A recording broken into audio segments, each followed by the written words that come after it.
Alhamdulillah, alladzi arsala rasulahu bil huda wa dinil haq liyudhhirahu 'ala dini kullih kafa billahi shahida. Asyhadu an la ilaha illallah wa la syarika lahu wa asyhadu anna Muhammadan abduhu wa rasuluh alladzi la nabiyya ba'da.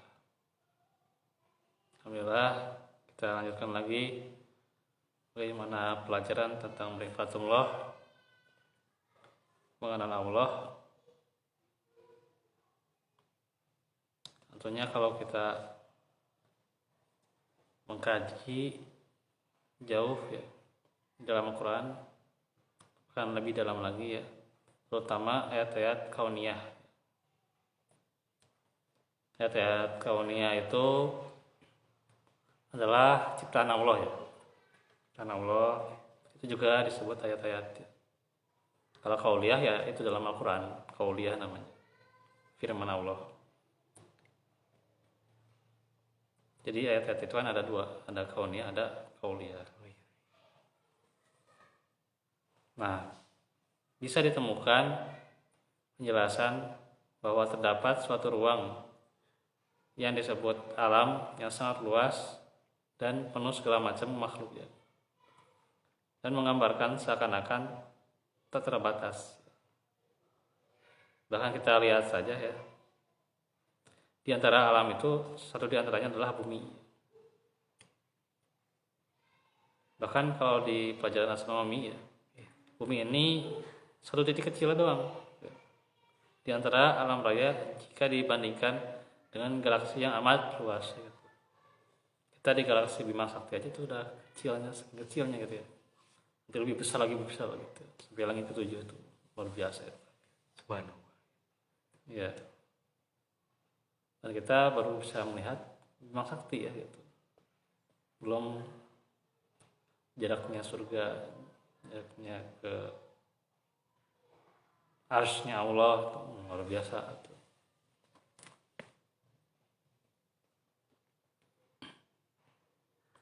Dalam Al-Quran telah dipertegas bahwa manusia adalah bagian dari bumi dan berasal dari bumi.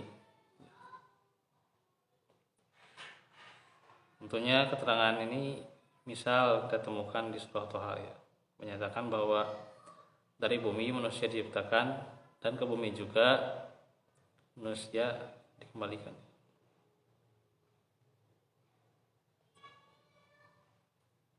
Dan suatu ketika manusia akan dibangkitkan kembali yang merupakan kelanjutan kehidupan duniawi. Jadi kalau kita bandingkan kehidupan duniawi dengan akhirat, yang ada apa-apanya duniawi, nggak usah terlalu kecewa, terlalu bersedih, nggak ada apa-apanya sebenarnya dunia ini. Bahkan ketika kehilangan ya banyakin biasa-biasa aja gitu lah, nggak usah terlalu bagaimana gitu. Memang nggak ada apa-apanya dunia ini. Yang terpenting mah sholat dulu. Ya sholat di antaranya. Karena kan akhirat lebih baik. Iya. Khairu wa abqa ya, lebih baik dan kekal.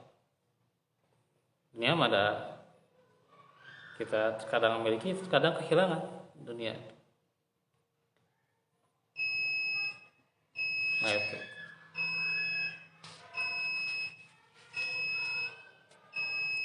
Bahkan kandungan surat Toha menerangkan bahwa manusia merupakan bagian dari bumi. Namun demikian masih banyak manusia yang tidak memahami betul hubungannya dengan bumi. Sehingga dalam peradaban lama terdapat sekelompok manusia yang rela menghambakan dirinya pada kekuatan-kekuatan alam. Ya, penganut animisme, penyembah berhala, patung, batu, gambar dan sebagainya. Yakini ada kekuatan-kekuatan magis yang bisa memberikan kesejahteraan dan menyelamatkan hidupnya.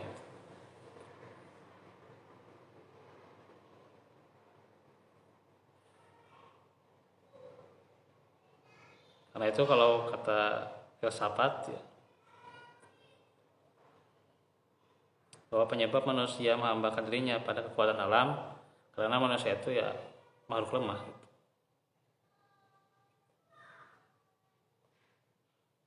Filsafat itu ya filsafat Islam ya tentunya. Bukan filsafat pemikiran barat ya. Filsafatnya filsafat Islam.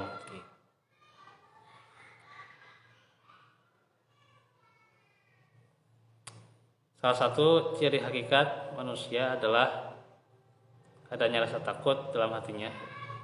Ada rasa khauf karena kesadaran, berarti kalau karena kesadaran khosyah namanya, pada kelemahan dirinya. Artinya khosyah itu takut yang berasal dari ilmu ya gitu. Allah mengungkapkan dalam Al-Quran tentang hakikat manusia seperti itu, yakni ketika manusia kebutuhannya ya untuk mendapatkan perlindungan, maka gejala-gejala alam yang kuat ya diantaranya mereka lihat ya gitu.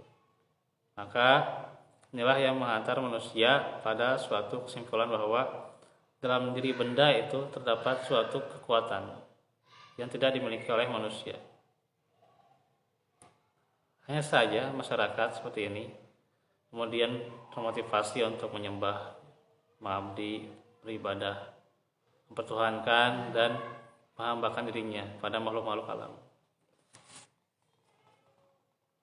Maka dijelaskan dalam Al-Quran dengan tujuan untuk memberikan pengertian pada manusia bahwa sesungguhnya alam dan seluruh bagian-bagian itu sama ya, tidak ada istimewaannya apapun di hadapan Allah, itu tidak ada apa-apanya.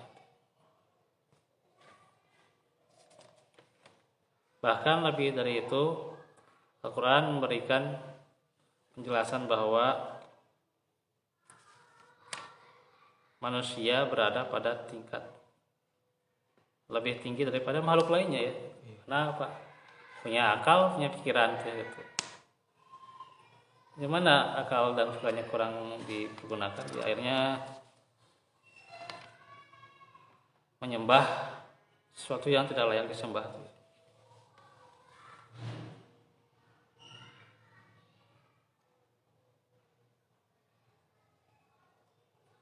Nah ini dijelaskan ya bagaimana keistimewaan manusia itu. Di antaranya surah At-Tin ya.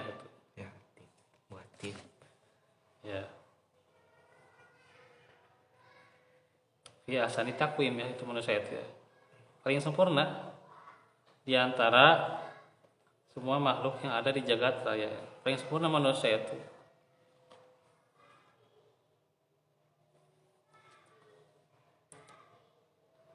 Terus di surah Al-Isra ya, bahwa manusia itu ya, diberikan suatu kehormatan kepada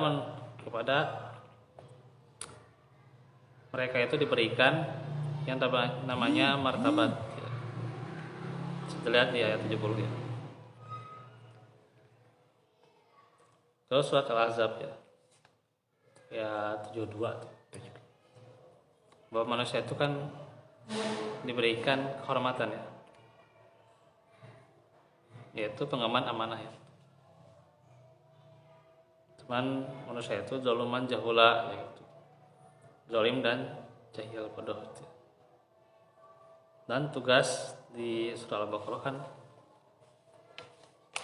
jahilun fil ardi khalifah ya gitu. Itu luar biasanya. Khalifah yaitu sebagai pengemban amanah untuk mengurus bumi.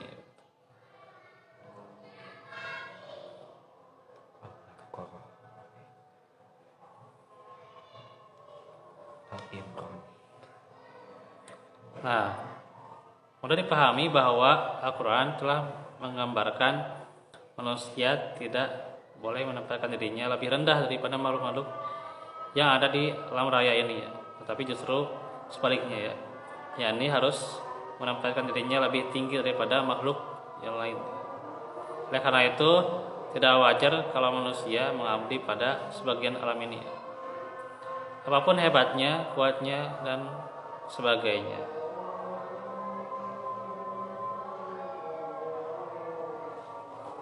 ini sampai mengenal manusia juga, mengenal diri kita ya gitu. Nanti kita akan jelaskan lebih lengkap lagi ya, sedikit lagi sebenarnya ini ya, untuk penjelasan di sini cara mudah mengenal Rob ya.